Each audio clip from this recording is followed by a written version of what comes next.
Hello out there, sim racers. How you all doing? Hope you're all enjoying yourselves with all the new updated games that we've got. It's just been an update for rFactor 2. We've now moved on to version 1.5.0.4 of Automobilista 2, as you can see here. And I'm very much enjoying ACC after the last 1.9 update. I know that's been out a while now, but very much enjoying that. But today I just wanted to talk about, seeing as this week we got updated to the full version, as in not just the beta, because there is of course the beta version and the full version of Automobilista 2 by Reason Studios. We're now on version 1.5.0.4. So it's had a few minor tweaks here and there to bring it up to that standard. But what I wanted to talk to you about today, I wanted to have an in-depth look at the RX rally cars here.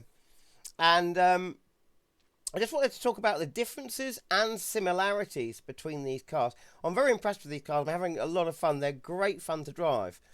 But there are some similarities and some things that, well, for instance, have a look.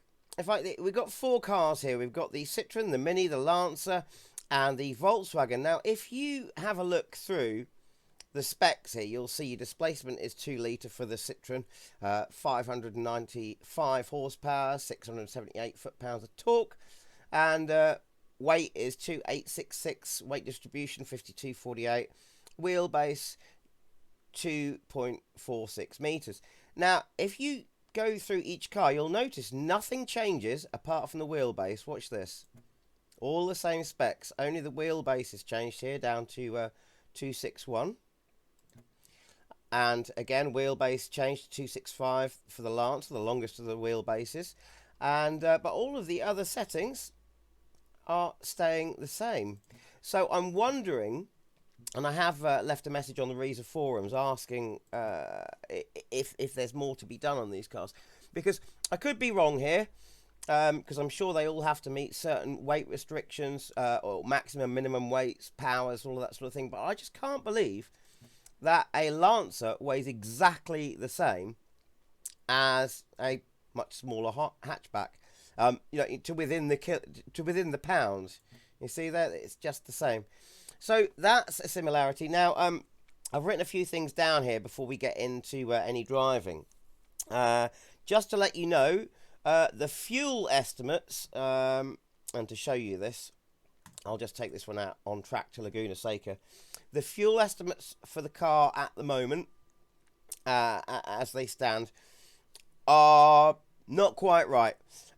So you'll see that when we get out onto the track here, I'm going to go straight into setup, and you will find that it'll tell you that we've got 27 litres of fuel, and that's good for 3 laps. I can get 9 laps out of that.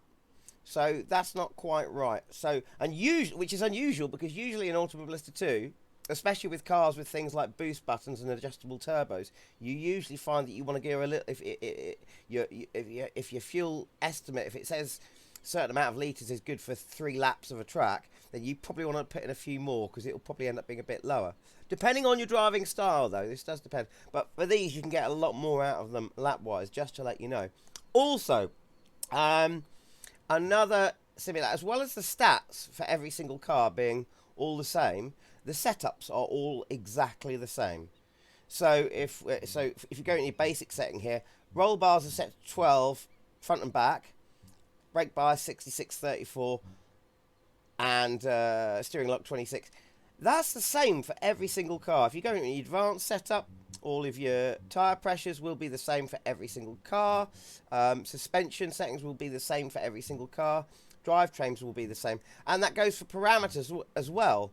So if in one car, say your lowest, let's say, ride height is 120, well, you can't adjust that, so it's not a good example, but let's take camber. If your lowest camber is 0.5 in one car and it's -3 in another, it's exactly the same for every single car. So that's unusual. So it makes me wonder if these cars are completely finished yet. And by the way, that's not a put down on Reza, because Reza will bring out cars so we've got them when we want them. but what they then do is refine them. So I'm looking forward to all these refinements that are going to happen. I could be wrong about the stats all being the same, but I don't know. I just, you know, tell me what you think in the comments. And also, seeing as we're in this little Polo here, let's just get out on the track. So one thing I did notice is if I get this car just facing the finish, or the end of the pit there, I've got no pit limiter on. Now, in two of the cars, you can... these cars have got really, really short gearings, which are adjustable, by the way. You can adjust the gearings, but they've got really short gearings. They accelerate to 0 to 60 about as fast as an F1 car. They're ridiculous. And so you're going through the gears really quickly. However, the power delivery seems to be a bit different in each of them, because if you look at my gears here on the bottom right, you'll see I'm going to go all the way up to 4th, and I'm idling. What I'm going to do is stick my foot hard down and try and accelerate from standstill in 4th. Okay, here's what happens.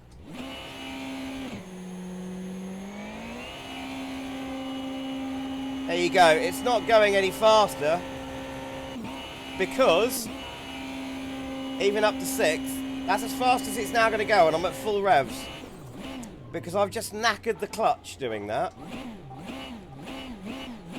Absolutely knackered it. It's got a bit of drive, but hardly any at all. So that seems to happen in both of the little hatches, i.e. I think it's the Citroen and the Polo. That happens. However, if I change over to the Lancer, take the Lancer out on track, power delivery is a little bit different in this. Bogs down a bit more if you try and take off in 4th. But the other thing that doesn't happen is you don't burn out your clutch. So it seems like the Lancer and the Mini, by the way, have, because it doesn't happen in the Mini either. So let's just try that test again. So we'll stick it into 4th. There we go. And let's try that test again. Bogs right down, yet it doesn't hurt the car. It doesn't hurt the clutch. I've got plenty of drive there, you can see. Now, one thing I haven't tried, which I might just do right now, is to see if I can burn out the clutch in this car by abusing it, by sort of leaving it half on, half off, just to see if I can burn out the clutch in the Lancer. I don't know how long this is going to take, but I'm revving the engine like crazy, and I'm deliberately riding the clutch like a granny. Still seems to have plenty of drive, and you can see by my pedal inputs there, I've literally got the clutch halfway in. It's still driving. So this makes me wonder, is there oh, hang on, we may have just run out of drive.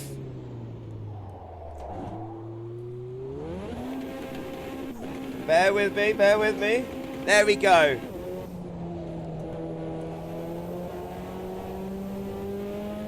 No, we still have drive.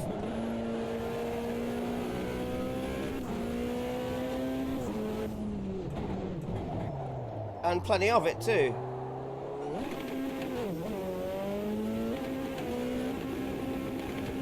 Clutch is half in. I'm really trying as hard as I can to completely burn out the clutch here.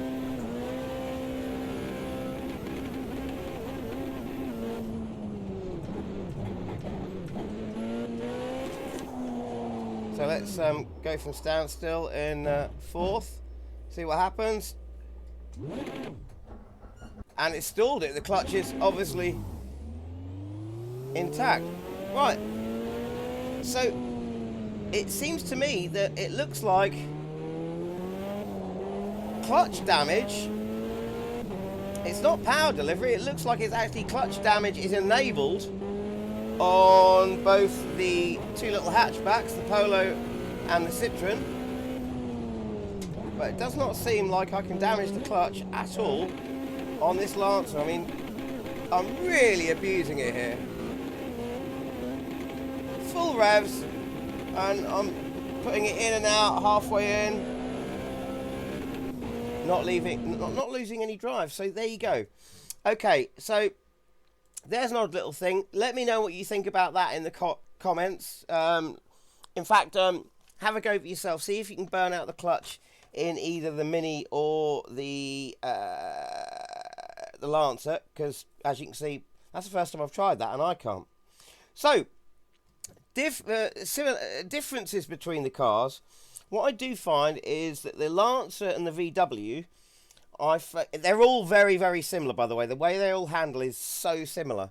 But there are little subtle differences. So I found the Lancer and the VW are, for me, because I've split them into two categories. Long wheelbase and short wheelbase. So you two little hatchbacks here, the Citroen and the Lancer, the Volkswagen, are the shorter wheelbase of the set, and then the longer wheelbase ones are the Lancer and the Mini. Now, I find that the Lancer out of the long wheelbase and the Polo out of the short wheelbase are kind of the more easy to control. They're a little bit more easy to control.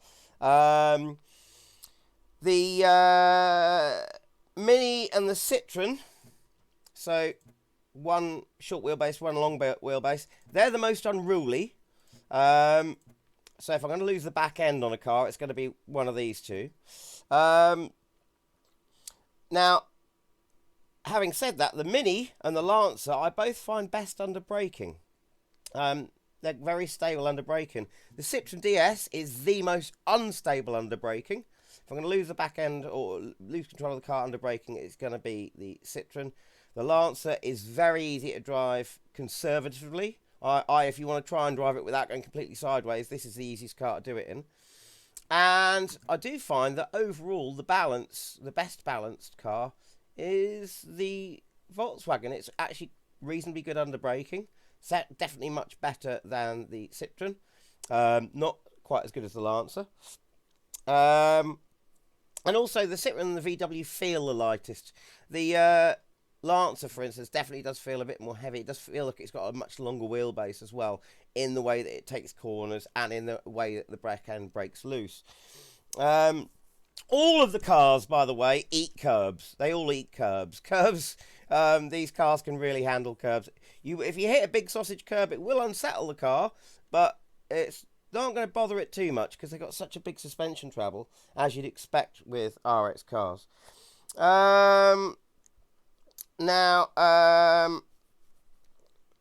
Right, let's get into a bit of driving now. Now, for what I'm going to show you next, I'm going to use the Volkswagen because I find that I'm fastest consistently. I can get very similar lap times in all of the cars, but I find just over an average, I'm fastest in the Volkswagen. So what we're going to do is take the Volkswagen to Laguna Seca. Now, the reason I'm using Laguna Seca, oh, and by the way, just in case you need to know, we're going out on a qualifying session, and these are if you want to replicate this test, they're all my settings. So it's 12 o'clock during the day, sunny, and it's default progressing track. The reason I'm using Laguna Seca is because to figure out the handling differences with these cars, I've spent a lot of time with them. I just wanted to use one track with one surface rather than one of the RX tracks, because obviously it's going to be harder to figure out the differences when I'm swapping surfaces halfway through, if it's tarmac and dirt, or I just find it easier to figure out the differences on tarmac. Plus, Laguna Seca is a good track for these because I know it well, and also it's got plenty of undulations, which these cars are going to handle nicely with their long suspension.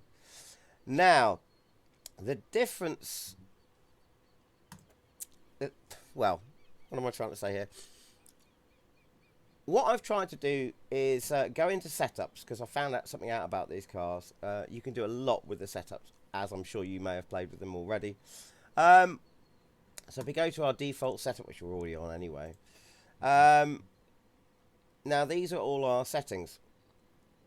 However, I decided what would one of these cars be like if I tried to set it up more for the road. So as you can see here, we've got plenty of suspension travel. Bump stops are quite low at 25 millimeters each on the front and the back. Rear suspension, especially on things like slow bump and fast bump, are actually higher than the front. Slow rebound, which is what's going to help you with your lift off oversteer, is same as the front as well. And things like our anti-roll bars are all the same. Cambers are the same on each end. And drivetrains for your front differential and front rear differential. I like that. Oh, by the way, one more thing. And engine braking is set all the way to 1, which is going to mean that, you know, it's going to brake more as you down change. Whereas in what I'm about to show you, I've got it set the other way. But just to let you know, also another thing I noticed, there is no way of changing the power differential, i.e. where the differential directs the power more to the front, more to the back, because obviously these are all-wheel drive cars. So I've got no idea where it's being directed.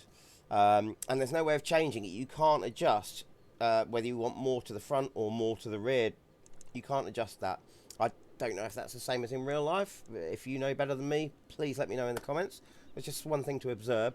Having said that, I will say this. The Mini and the Lancer both feel like they drive more from the back, whereas the Citroen definitely feels more like you can drag it out of corners. It feels like there's a bit more drive to the front, even though it's got the most lift-off oversteer of the lot of them and the most unstable under braking. And like I said, the Polo feels the most balanced. So that's all of your settings for your default setup. So what I've done is I've gone and made this. I've called it VWRX Tarmac, specially set up for just driving these on a track. Why would you want to do that? Well, at the moment, you can't drive on any of the RX tracks with more than about 6 cars, I think it is. So if you run a server, you can only have 6 people on it. So you may want to try these cars out with a load of you, with 20 people, but you can't use those tracks. So what you can do is take them to somewhere like Laguna Seca, which doesn't have such a small track limit, and you can have 20 cars on track. And also, you might just want to just experiment, because, you know, we're sim racers, aren't we? We like getting creative with the setups. So I've come up with a bit more of a setup for the road, and you can see immediately that the roll bars are completely different. They're a hell of a lot stiffer. Try and get rid of all of that body roll, and a lot stiffer on the front than the rear as well. So I can't remember what I changed with the diff, but you can just go back and pause the video where I had it on the other screen and see that if you like. Gear ratios. I've made the gear ratio a lot higher, so you can get a lot more top end out of it. So it's down at as low as it'll go at 4.6. As high as it'll go is 5.2. I've taken it all the way down to 4.6. Engine braking, you can only go between 1 and 2, so I've brought that back to 2. So there's a little bit less braking from the engine when you down change. Suspension now. I've given it a hell of a lot more on the bump stops to reduce that travel. So the car just doesn't. It needs to be stiffer. It needs to be stiffer for the road. You're not bothering with big jumps and dirt here, so that's reduced the range of the travel. And also, you'll see that I've made the bump settings, both slow bump and fast bump, higher on the front and lower on the back, especially lower on the slow rebound, because, you know, these cars, the back end will come out under braking in general with all of them, or under liftoff. I think that's probably how you'd want it for a rallycross track, but not for the road. And also, I've taken the tyre pressures on the rear down quite a bit, because they were the same or near enough the same as the front, or higher in the front. I've taken those down, so a little bit more grip from the rear. So this makes a hell of a difference in lap times. So what I'm going to do now is I'm going to go out and do 2 laps, 2 of my fastest laps, one on the default setup and then one on this road setup. and I'm going to come back and I'm going to show you from the replay cameras those laps and the difference in time. And you're probably going to find that the reason I'm showing you the replay cameras rather than from in car is you'll see that one of them is doing a lot less sliding around and there's a lot less body roll, and the other one will be sliding around a lot. So I'm going to go off and do that now, and well, here they are side by side.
Right, so there you go. Hopefully you could see from that replay video, or both replay videos there, one, a lot faster on the Tarmac setup. What I did was go out and just do 4 laps in each car, and funnily enough, the fastest lap on both stints, on both setups, ended up being lap number 4, both goes. But I was immediately faster on the road setup, so I got a time of 1:28.445 on the default setup, and you could see I was sliding around a lot. There was a lot more pitch and yaw, a lot more suspension travel, and then on the default setup, it was at 1:25.080. So that's a huge difference in lap times. You probably noticed as well, if you were watching when the cars both went through the corkscrew, you would have seen that the Tarmac set was a lot more understeery. There was a good example of it there. Both cars still a little bit wayward because they're still RX cars.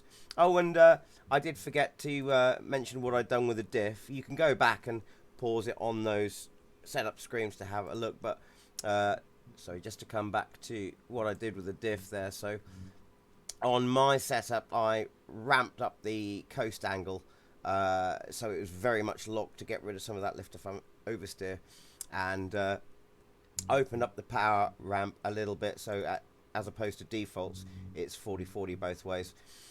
Anyway, so yeah, you can kind of set them up for the road.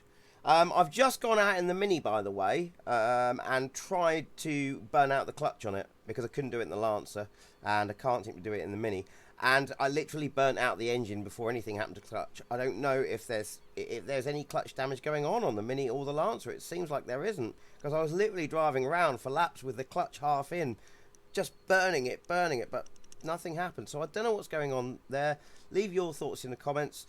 But bravo to Reza for these cars. They're loads of fun, and it turns out you can use them for the track as well. I will say, by the way, the Citroen, I didn't mention this earlier, that's the one that I'm most likely to burn out the rear tyres on, because it's so wayward on the back end. Anyway, hope you found that interesting. Happy sim racing. See you soon. If you want this channel to survive, do me a favor and hit subscribe. May seem like a small thing to do, but it enables me to make more videos for you. By hitting that button, you can help us thrive. So let's keep this channel alive. Don't cost nothing, don't take no time. Come on now, keep this channel alive.